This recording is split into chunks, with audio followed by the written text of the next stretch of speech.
All right, guys, let's start. Okay. So, all right, we are continuing with your stochastic calculus foundation, right? We'll continue with that. In that, we have now your chapter number 1, lesson number 2, right? So, this is a long chapter. The complete presentation contains 44 slides, and we'll try to go deeper step by step, right? So, this is the second lesson on your chapter of your probability foundations for stochastic calculus. Okay, the lesson needs the mathematical chain needed in quantitative finance. Basically, a market scenario is converted into a numerical quantity by a random variable. The distribution of that random variable describes the probability of its possible values. Expectation converts the completed distribution into a probability weighted average. And finally, these ideas later support your derivative pricing, risk measurement, Monte Carlo simulation, and your stochastic process model. Okay, so it's a step-by-step procedure, right? So a market scenario is first converted into a numerical quantity by a random variable. The distribution of that random variable describes the probability of its possible values. Expectations convert the completed distribution into a probability weighted average. And finally, these ideas later support derivative pricing, risk measurement, and Monte Carlo simulation and stochastic process modeling. Okay. All right, let's try to dig deeper, understand more. So now, random variable is a measurable function. Okay, a random variable is not random by itself; it's a measurable mapping, right? So a random variable is a function that assigns a numerical value to every possible outcome once the underlying outcome is known. The value produced by the function is completely determined. The certainty comes from not knowing which outcome will come or occur. The formal function is given here. How is this pronounced? X is mapping from the measurable space omega, script F to the real number secured to this script B, right? If you look at capital omega is the sample space containing every possible outcome or scenario. Script F is the sigma algebra containing the events to which probability can be assigned. The real numbers are the possible numerical values produced by the random variable. Script B is the Borel sigma algebra of the real number. It contains the standard measurable sets such as intervals and combination of intervals. The arrow means maps to. Right? Capital X is the random variable or measurable function, right? The conditions involving the two sigma algebra is what makes X a measurable function. Measurability ensures that statement about the numerical output corresponds to valid events in the original sample space. Okay. An individual outcome satisfies your conditions such as this. Lowercase of omega is an element of capital omega. Here, lowercase omega represents one particular outcome. In finance, it can represent one complete future market scenario containing your, let's say, future prices, interest rates, exchange rate, and the risk factor. And then we have the random variable that converts that scenario into a number. X of lowercase omega belongs to the real number. The value produced could be a return, the price, payoff, loss, interest rate, or portfolio value. Then we have event versus random variable. If your concept is outcome, meaning one specific market scenario. If your concept is event, a collection of market scenario. If your concept is random variable, the function assigning a number to each scenario. If your concept is realized value, the number produced in the scenario that actually occurs. An event is therefore a set of outcomes where a random variable is a numerical mapping. Okay. From the financial example perspective, the stock price at time t in scenario omega is this. S sub t of omega. Capital S represents the stock price, subscript T identifies the time, omega identifies the market scenario. Different scenarios can produce different stock prices at same period of time, right? Brownian motion at time t in scenario omega is this. W sub t of omega, capital W represents Brownian motion, subscript T identifies the time. The function records the accumulated random shock up to that time in the selected scenario. A European call option payoff at maturity is this. Okay. So the positive part of S sub capital T of omega minus K capital T is the option maturity, capital K is the strike price. The superscript plus means that only a positive result is retained. If the terminal stock price is below the strike, the call is not exercised and its payoff is 0. Okay, the positive part operator is defined as your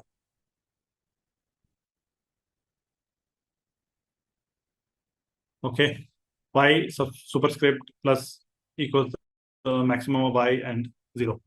This means that the expression returns y when y is positive and 0 otherwise, and it is widely used to write your option payoffs compactly. Okay, then this is what we have.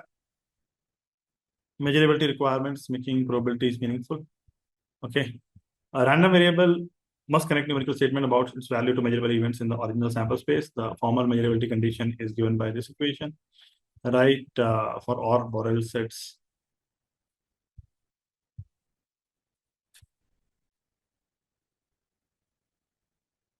For all Borel sets given, X inverse image of B belongs to script F for every B belonging to script B, meaning capital B is any Borel set of real numbers such as an interval. Script B is a collection of all Borel sets. The notation involving -1 means the inverse image of pre-image of B, inverse image or pre-image of B. It does not require X to have an inverse function. The condition says that all scenarios producing a value inside B must have or must form an event containing script F. Right? The inverse image is given by your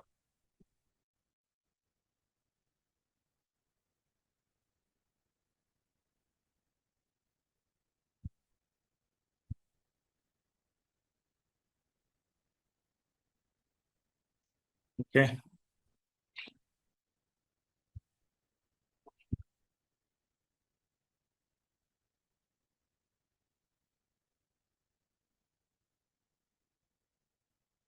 So X inverse image of B equals the set of lowercase omega belonging to capital omega such that X of lowercase omega belongs to B. The set collects every outcome for which the random variable produces a value inside B. Common threshold form we have for real value random variable measurability can check using threshold events, right, which is given by this equation. The set of lowercase omega belongs to capital omega such that X of lowercase omega is less than or equal to A belongs to script F for every A belonging to the real numbers. Okay. The number A is an arbitrary threshold. The set contains all scenarios in which the value of X does not exceed the threshold. Requiring this set to be measurable allows the probability to be assigned to it, right? We can consequently define the probability of X, probability that X is less than or equal to A. That's the probability of all scenarios in which X does not exceed A. We can also define interval probabilities, which is this. The probability that X is greater than A and less than or equal to B. Here A is the lower boundary and B is the upper boundary. The event contains outcome for which X lies inside the interval. Expectation is measurability also allows integration of the random variable with respect to the probability measure. Expected value of X is given by this equation. The expected value of X equals the integral over omega of X of omega with respect to the probability measure P of omega. The expectation operator means probability weighted average. Capital omega beneath the integral means that every possible outcome is considered. The value of X in each outcome is weighted by the probability measure. The differential term indicates integration with respect to probability rather than ordinary length of time. One small technical connection here is for ordinary finite expectation, the random variable must be integral, right? Which is the expected value of the absolute value of X, right, is less than infinity. Okay, the condition prevents the positive and negative parts of the random variable from producing an undefined expectation. The non-negative random number may still have an extended expectation equal to positive infinity. Financial example we have here for European call option exercise event is the event S sub t greater than k belongs to script F, which implies all the probability of S sub t greater than k is well defined. The event contains all scenarios in which the terminal stock price exceeds the strike. Measurability allows us to assign a probability to option exercise. Under a real world probability measure, this can be used for forecasting. Under risk neutral probability measure, the same type of event contributes to no arbitrage option pricing. Two probability measures answer different questions. The real world measures estimates, which is not likely to happen. But the risk neutral measure is constructed for pricing discounted cash flows. Okay, so that is what we have. Then we go into next part, which is your diagram. Random variables maps your market scenario to numbers. The diagram usually represents a random variable as a bridge between your two spaces. The box on the left is the sample space containing your market scenario. The box on the right is the real number line containing possible numerical values. The arrow represents the random variable. The scenarios shown on the left are your W1, W2, lower omega, right? W3, W4. omega sub 1, omega sub 2, omega sub 3, and omega sub 4 belongs to capital omega. Each label point is one possible outcome. A scenario may contain a complete path of market price and risk factor, not merely one stock price observation. The simplified mapping the diagram is simple. X maps capital omega to the real numbers. The random variable takes one scenario as input and produces one real number as output. The possible value illustrated on the number line are x sub 1, x sub 2, x sub 3 belong to the real numbers. Okay. So these lowercase values are possible realized values of the random variable. How to read the diagram? Basically, please understand, select one scenario from the left-hand box, apply the random variable function, obtain one number on the right-hand number line. Different scenarios are allowed to produce the same value. For example, several different market paths might produce the same final portfolio loss. The distribution of the random variable is obtained by collecting the probabilities of all scenarios that map into different numerical regions. In finance, the mapping could produce one-day platform return, a terminal stock price, an option payoff, a credit loss, a risk factor, a value at your risk input. Okay. Then we go into your slide number 5, distribution of X, cumulative distribution function. Okay, the cumulative distribution function of CDF records the probability that a random variable is at or below a selected threshold. Its definition is given by this equation: f sub x of x equals the probability that x is less than or equal to x. Capital X is the random variable, lowercase x is a possible threshold or numerical value, f sub x is the cumulative distribution function belonging to x. The probability on the right accumulates all outcome producing values no greater than x. Knowing the CDF for every threshold fully specifies the probability distribution. Probability of exceeding a loss threshold is given by this equation. The probability that loss is greater than L equals 1 minus f sub loss of L. Loss is the loss random variable, capital L is the selected loss threshold, the CDF gives the probability. The loss is at or below L. The subtracting the probability from 1 gives the probability of exceeding L. This is a tail probability and is directly relevant to risk limit, stress capital, and capital management. Value at risk as a quantile, if you look at value at risk sub alpha equals f sub loss inverse evaluated alpha. Alpha is the selected confidence level. The inverse CDF returns the loss threshold whose cumulative probability reaches that confidence level.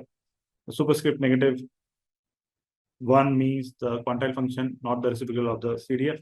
For distribution that are strictly increasing, the rigorous generalized version is f sub loss inverse of alpha equals the infimum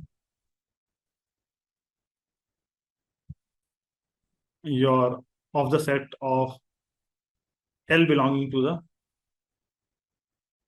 real number such that f sub loss of L is greater than equal to alpha, right? Here, lowercase L is candidate loss threshold. The infimum select the smallest threshold in the generalized sense at which cumulative probability reaches the confidence level. The definition continues to work when the distribution contains jump. We have the interval probabilities. The probability that x is greater than a and less than or equal x less than or equal to b equals f sub x of b minus f sub x of a. The first CDF term includes all values up to b. The second include values up to a. Subtracting removes the value at or below a, leaving the required interval. Pricing probability versus forecasting probability. A CDF always depends on the probability measures being used. A real world CDF estimates actual frequency and is used for forecasting VAR, expected shortfall, and portfolio risk analysis. A risk neutral CDF is used to price derivative consistently with traded asset prices. Risk neutral probability should not automatically be interpreted as prediction of real world outcomes. Okay. Then we get into the next part. Properties of CDF plus finance distribution. Properties of a CDF plus your finance distribution, right? So we have first is non-decreasing property. If one threshold is below another, the corresponding cumulative probability cannot be larger. Which is given. If x sub 1 is less than x sub 2, then f sub x of it sub f sub capital X of small x sub 1 is less than or equal to f sub x of x sub 2. The event ending at the lower threshold is contained inside the event ending at the higher threshold. Raising the threshold can add outcomes but cannot remove outcomes already counted. Then we have right continuous. Every CDF is right continuous. The limit as h decreases to 0 from above of f sub x of x plus h equals f sub x of x. Lowercase h is a small positive increment. Downward arrow means h approaches 0 through positive value. Approaching x from the right gives the CDF values at x. The right continuity applies even when a distribution has jumps. Right. Then limiting values, we have a CDF begins at 0 in the far left tail and approaches 1 in the far right tail. Limit as x approaches minus infinity at f sub x of x equals 0, and the limit of as x approaches positive infinity of f sub x of x equals 1. An extremely low threshold, almost no outcomes are included. At an extremely high threshold, almost all outcomes are included. Normal distribution, Brownian increments, right?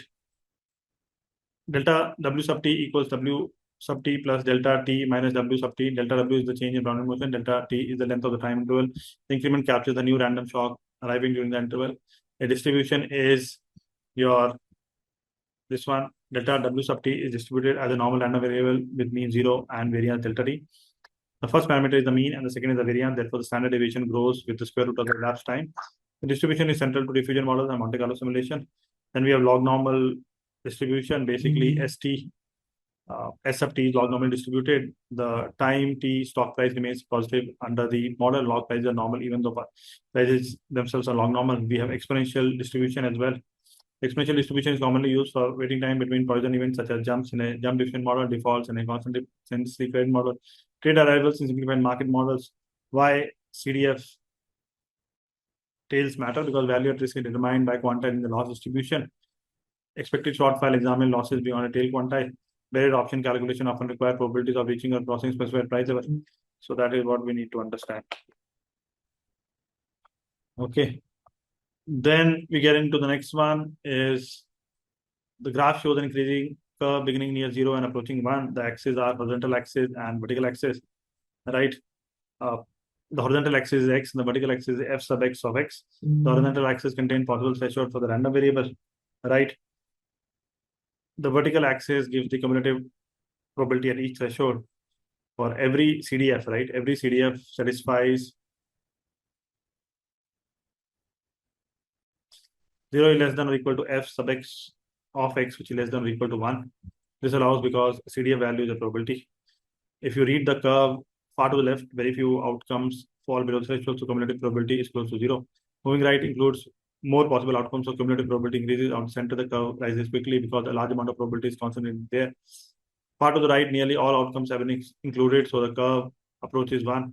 The smooth CDF is steep, probability is more concentrated. Where it is flat, relative little probability lies in that region. There is some small technical correction. The smooth S-shaped curve is only an illustration. Not every CDF has this shape. Please understand that.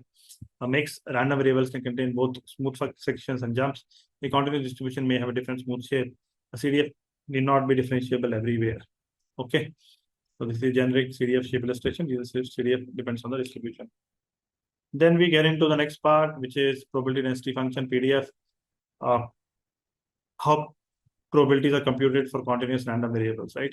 A probability density function describes how probability is distributed across the possible values of a continuous random variable. CDF obtained from the density, you have this f sub x of x equals the probability that x is less than or equal to x, which equals the integral from minus infinity to x of f sub x of u du. Lowercase f is the probability density function, lowercase u is the dummy integration variable. The integral accumulates density from the far left tail up to x.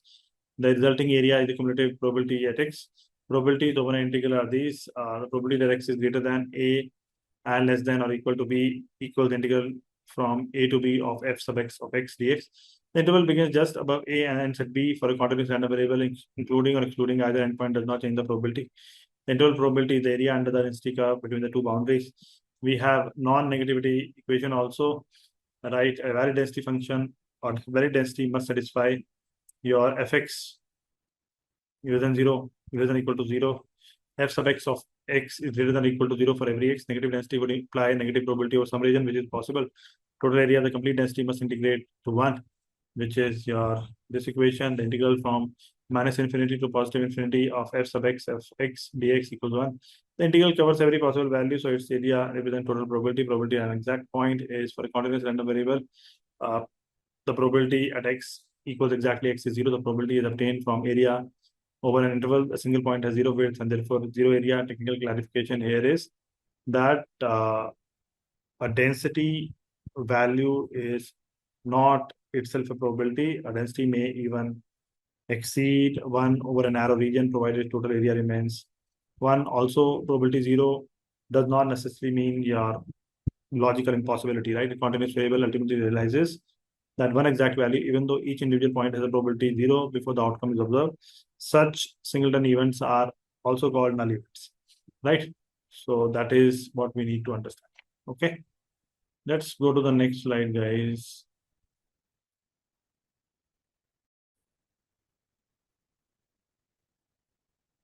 So now we are into slide number 9, right? So this is your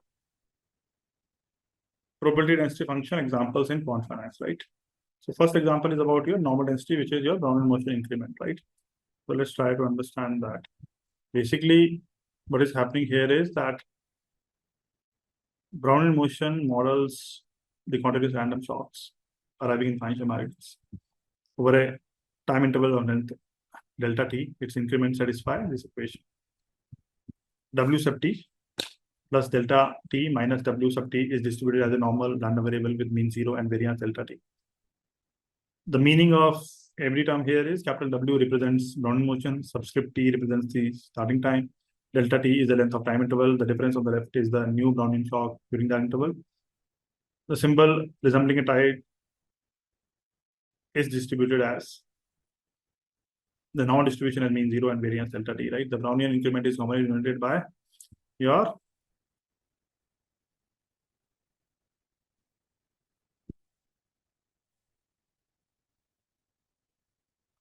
deltas W sub t equals W sub t plus delta t minus W sub t. 0 means the Brownian shock has no scientific upward or downward direction. It is standard deviation increased with square root of elapsed time. Density of the Brownian increment is this: f sub delta W of x equals 1 divided by the square root of 2 pi delta t multiplied by the exponential of minus x squared divided by 2 delta t. The function is on left is the probability density of the Brownian increment. Lowercase x is the possible realized value of the increment. Pi is the mathematically constant approximate equal to 3.14159. The exponential function produces the familiar Bell-shaped normal density. Delta t controls the dispersion of the distribution. A longer interval creates a wider distribution because more uncertainty kind of accumulates. The density is symmetric around 0. Positive and negative Brownian shocks of equal magnitude have the same density. How it connects to your stochastic differential equation? The slide gives the geometric Brownian motion equation. D sub t ds sub t equals mu times s sub t times dt plus sigma times s sub t times dw sub t. Capital S is the stock price. The term involving ds is the infinitesimal change in the stock price. Mu is the drift or expected continuously compounded rate of price growth under the chosen probability measure. Sigma is volatility. The increment dt is an infinitesimal time increment. The term dw is the infinitesimal Brownian shock. The first term is the systematic component. The second term is the random component. Over a short but definite, also, but over a short but finite simulation interval, that Brownian increment can be generated as your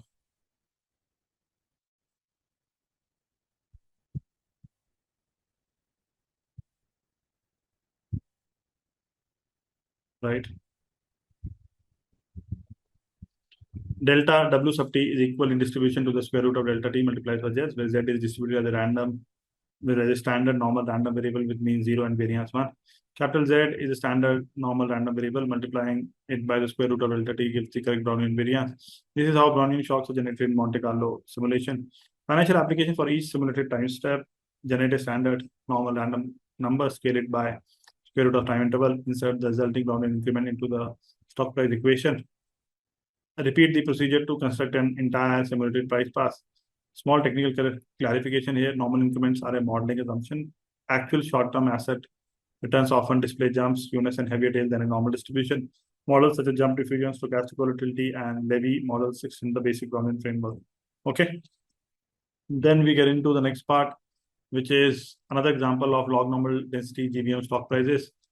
The slide starts with your geometric Brownian motion, which is this: ds sub t equals mu times s sub t times dt plus sigma times s sub t times dw sub t. Because both the drift and random shock are proportional to the current stock price, the model describes percentage change rather than your fixed rupee or your dollar changes. log normal distribution, the slide contains S sub t is log normal distributed, which implies that the natural logarithm of S sub t, right, is normally distributed. The natural logarithm converts the positive stock price into quantity that can take any real value. If the log or logarithm of a variable is normal, the original variable is log normal. The log normal random variable cannot be negative. Then we have your log normal density, right, which is given by this equation. Basically, f sub s sub t of s equals 1 divided by s sigma times the square root of 2 pi t multiplied by the exponential of minus the square of natural log s minus m divided by 2 sigma squared t for s greater than 0, right?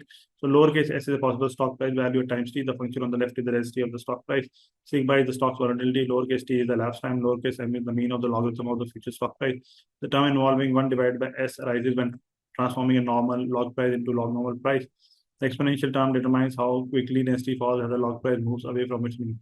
The log price mean is given by this equation. M equals the natural logarithm of S sub 0 plus open bracket mu minus 1/2 sigma equals sigma squared close bracket multiplied by t capital S sub 0 is the initial stock price.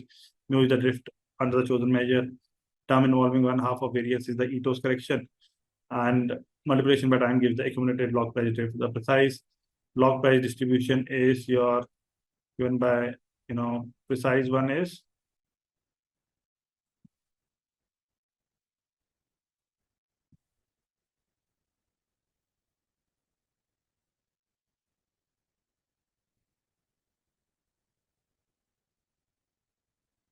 okay. The natural logarithm of s sub t is distributed as a normal random variable, right?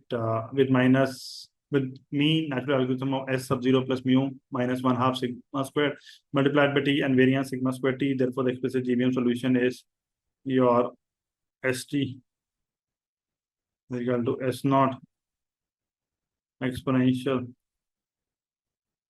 mu minus 1/2 sigma square t. So S sub t equals S sub 0 multiplied by the exponential of open bracket, open square bracket mu minus 1/2 sigma squared multiplied by t plus sigma w sub t close square bracket. This equation explained why the stock price remains positive and exponential is always positive, and it is multiplied by a positive initial price st greater than 0. S sub t is greater than 0. So why logarithms are used here? Because taking logarithm converts your multiplicative price growth into an additive structure. The deterministic growth component becomes an additive drift. The Brownian shock becomes an additive normal term. Multi-period log returns can be added across time. Statistical estimation is easier for log returns than for price levels, right? So when you compare real world versus risk neutral measure, please understand that under the real world measure, the drift represents the asset expected return. Under the risk neutral measure, the drift changes to risk-free rate adjusted for any continuous dividend yield, right? That is why when we have, the equation dst is equal to r minus q st dt, the sigma st dwtq, right? D s sub t equals r minus q multiplied by s sub t dt plus sigma s sub t dw sub t under q. Lowercase r is the continuous component risk free rate. Lowercase q is the continuous dividend yield. The subsuperscript q identifies Brownian motion under the risk neutral measure. This equation is used for derivative pricing, not for forecasting the stock's actual return. The clarification, which is important to understand, is the dot inside this slice log number notation leaves the distribution parameter unspecified. The complete distribution requires both the log price mean and log price variance shown above, right? That is what we need to understand. Then we have your types of random variables, types, key idea, and finite examples. The slide compares the three main types of random variable. One is discrete. The defining feature is that it's countable, many possible values, financial example, a number of default jumps or trade.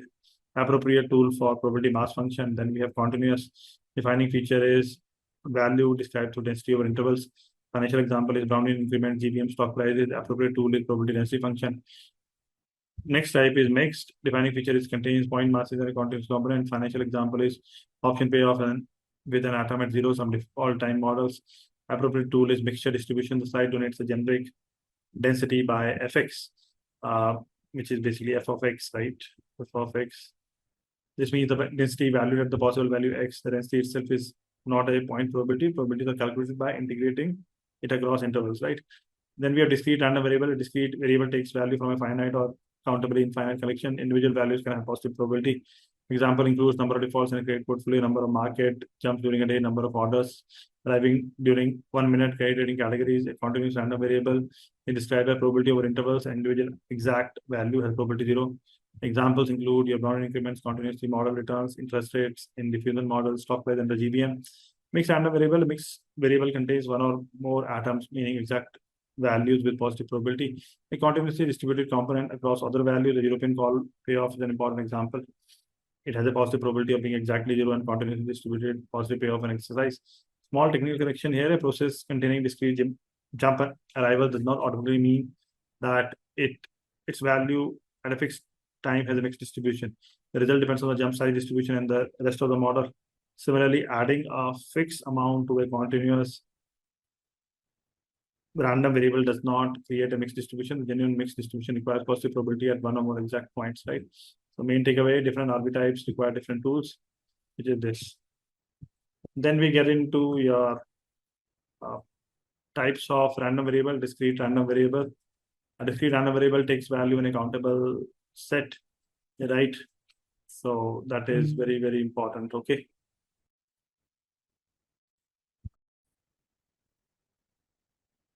So a discrete random variable takes values in a countable set x1, x2, x3, right? X sub 1, x sub 2, x sub 3, and so on, right? Countable means the possible values can be listed even if the list is infinite. Probability mass function is this.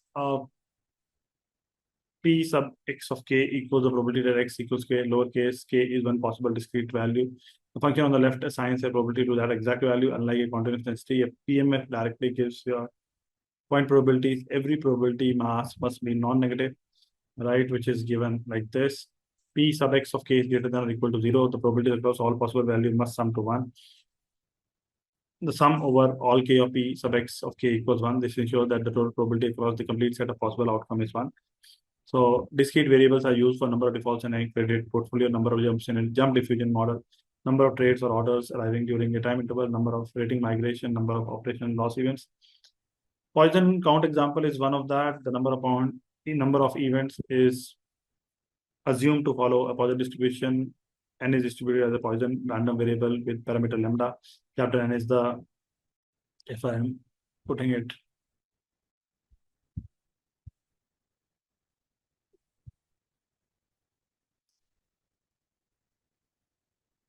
N is distributed as a Poisson random variable with parameter lambda. Capital N is the event count. Lambda is the expected number of events during the selected interval. Lambda is also the variance of a Poisson count.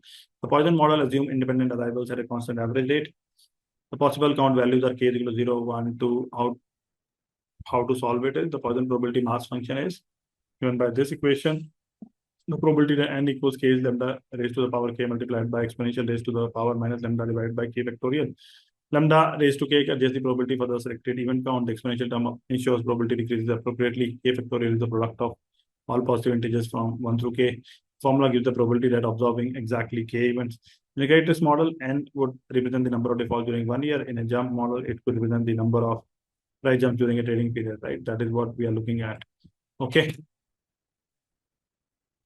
Then we go to the next slide, guys.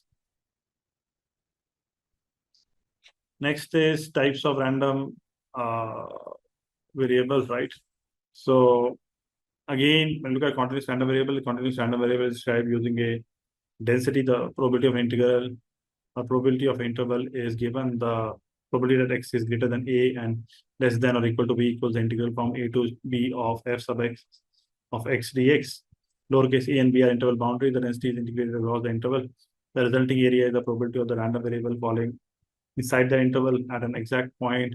Probability of x equal to x is 0. The probability that x equals exactly x is 0. This does not mean the value cannot occur. It means that a single point has no area under a continuous density. A Brownian increment is denoted by your delta wt, delta w sub t. It represents the new Brownian shock arriving over a short interval. Distribution is given as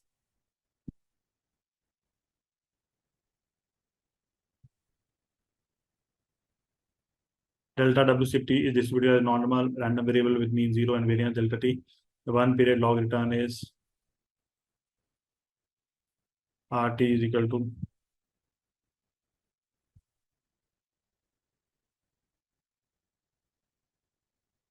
R sub t equals the natural logarithm of S sub t divided by S sub t minus 1. Lowercase r is the log return during period t. All right. The numerator is the current stock price, the denominator is the previous period stock price. Taking the logarithm converts the price ratio into a continuous compound return. GP and stock price are also continuously distributed in log normal. Why continuous variables are common in finance? Continuous models provide mathematically convenient approximation for small price movement, interest rate changes, volatility changes, exchange rate returns, continuously evolving risk factors. Technical clarification here is that uh, actual prices move in ticks and may jump and news arrives. Therefore, continuous random variables are approximation rather than literal descriptions of every market movement, particularly at very high frequency. Okay, continuous RVs fit natural market movement approximations at high frequency. Okay. All right. So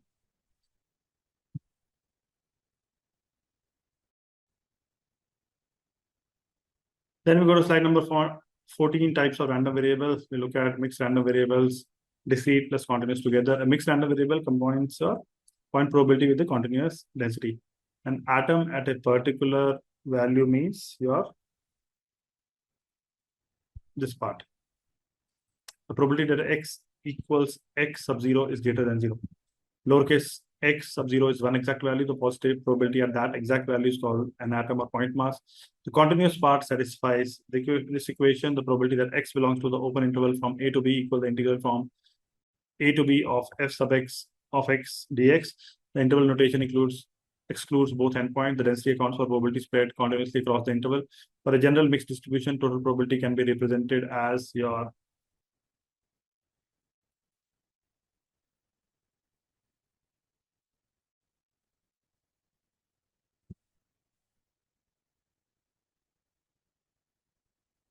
the sum over I of p sub I plus the integral from minus infinity to the positive infinity of f sub x of x dx equals 1. Each p term is the probability of an atom. The integral is the probability contained in the continuous component. The combined probability must equal 1. Best finance example is European call payoff. Define the call payoff as your H is equal to H equal the positive part of S sub t minus k. When the option expire out of the money, it pay off exactly 0.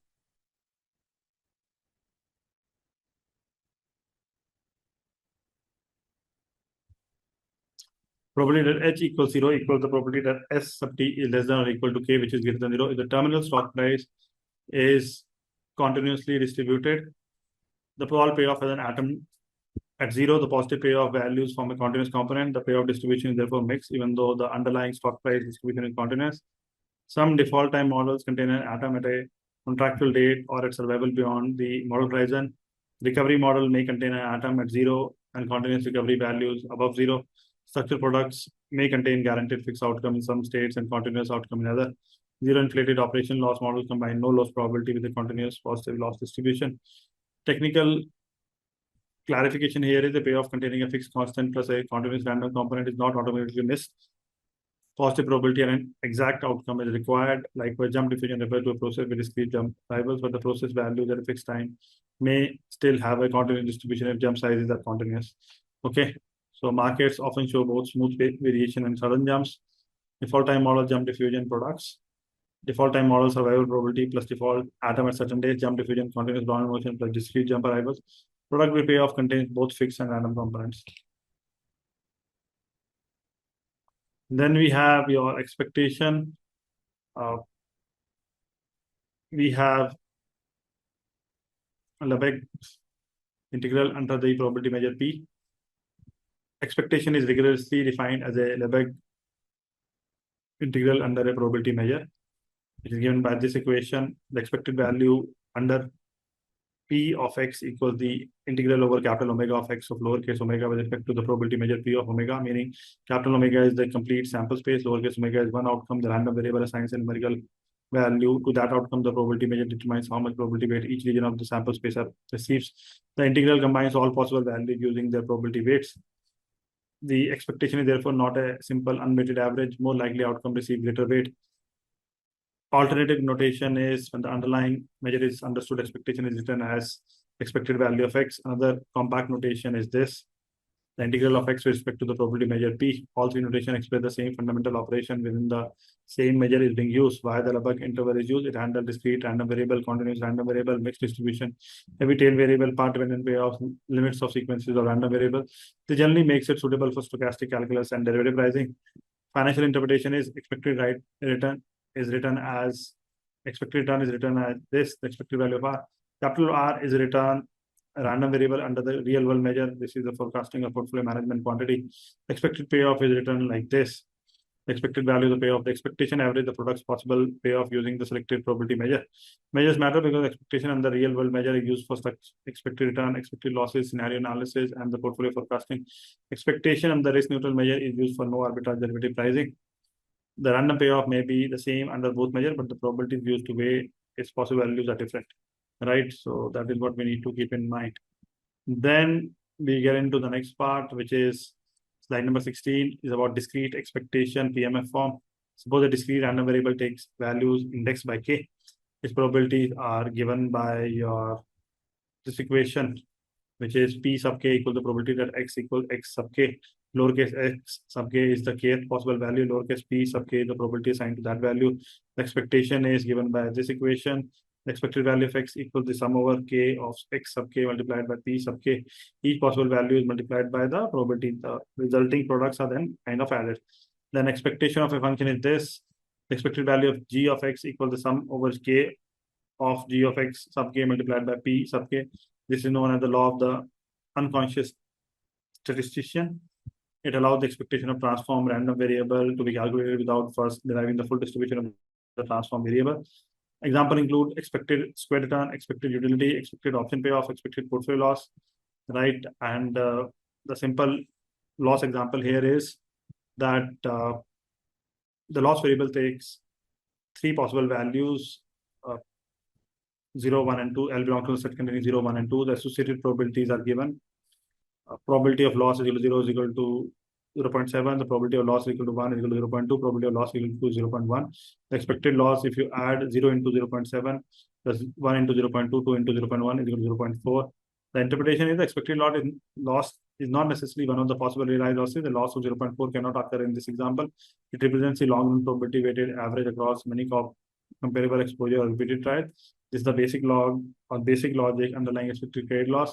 Estimate each possible loss scenario, assign a probability to each scenario, multiply loss by probability, and the probability weighted losses, right? That is what we do. Then we get into the next part, which is your slide number 17, right? Continuous expectation. If a continuous random variable has a density, its expectation is given by this equation. The expected value of X equals the integral from minus infinity to positive infinity of X multiplied by f sub X of X dx. Lowercase x represents a possible value. The density describes the relative concentration of probability around that value. Multiplying value by density produces the probability weighted contribution, and integrating of the full real line combines all contribution. That is the continuous counterpart of multiplying each discrete value by its probability and summing. The expectation of a function is this. The expected value of g of x equals the integral from minus infinity to positive infinity of g of x multiplied by f sub x of x dx. This is used whenever the quantity of interest is a transformation of the underlying random variable. Then we have European call payoff, right? Define the payoff, which is given by your h equals, right? Let's say h equals the positive part of s sub t minus k. Capital H is the terminal payoff. Capital S sub t is the stock price of maturity. Capital K is the strike price. The positive part operator prevents the payoff from becoming negative. Expected payoff is given by this equation. Expected value of the positive part of s sub t minus k equals the integral from 0 to positive infinity of the positive part of s minus k multiplied by f sub s sub t of s ds. Lowercase s is a possible terminal stock price. The function involving f is the terminal stock price density. The payoff at each possible terminal price is multiplied by the density of that price. The integration starts at 0 because the GBM stock price is positive. The result depends on the entire terminal price distribution, not merely its mean. Because the payoff is 0 below the strike, the same expectation can be written more directly also, in this form, right? This form which is given. Expected value of the positive part of s sub t minus k equals the integral from k to positive infinity of s minus K multiplied by F sub S sub T of SDEs, the lower integration boundary becomes the strike because only terminal prices above the strike produces a positive payoff. Under a constant risk-free rate, time zero European call of price will come out as C naught is equal to exponential RT.